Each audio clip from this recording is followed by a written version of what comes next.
ചിലവഴിക്കാൻ പണമില്ലെന്ന് കൈമലർത്തി ഉദ്യോഗസ്ഥർ. ഒറ്റപ്പിലാവ് തണത്തറ തോടിന്റെ തകർന്ന ഭിത്തികൾ പുനർനിർമ്മിക്കുന്നത് കർഷകർ. ജില്ലാ അതിർത്തിയിൽ ചാലിശ്ശേരി, കടവല്ലൂർ എന്നീ പഞ്ചായത്തുകളിലായി കിടക്കുന്ന 50 ഏക്കറോളം നെൽകൃഷി തോടിന്റെ ഭിത്തി തകർന്നതുമൂലം വെള്ളക്കെട്ടിലായിരുന്നു. ചില ഭാഗങ്ങളിൽ നെൽച്ചെടികൾ പാടെ നശിച്ചു.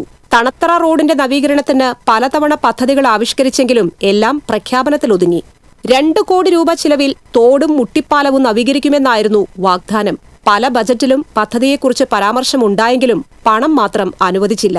തോട് കയ്യേറിയത് കണ്ടെത്താൻ 3 വർഷം മുൻപ് ഏറെ സർവേ നടത്തിയിരുന്നു.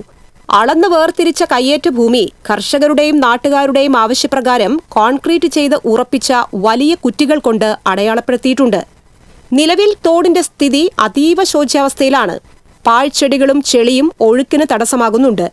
ജലസംഭരണ ശേഷിയും വലിയ തോതിൽ കുറഞ്ഞു. കനത്ത മഴ പെയ്തതോടെ വരമ്പുകൾ തകർന്ന് തോട്ടിലെ കല്ലും ചരലും നെൽവയലുകളിലേക്ക് ഒലിച്ചെത്തി.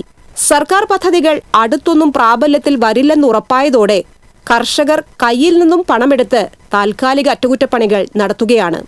കൃഷിവകുപ്പിന്റെ അനുമതി ലഭിച്ചാൽ തീരെ ആഴം കുറഞ്ഞ ഭാഗങ്ങളിൽ നിന്നും മണ്ണ് നീക്കം ചെയ്യാനും ഒരുക്കമാണെന്ന് കർഷകർ പറഞ്ഞു. തോടിന്റെ ഈ അവസ്ഥ തുടർന്നാൽ മുണ്ടകൻ കൃഷിക്ക് കനത്ത തിരിച്ചടിയാണ് ഉണ്ടാവുക. TCV news, Kunnamkulam.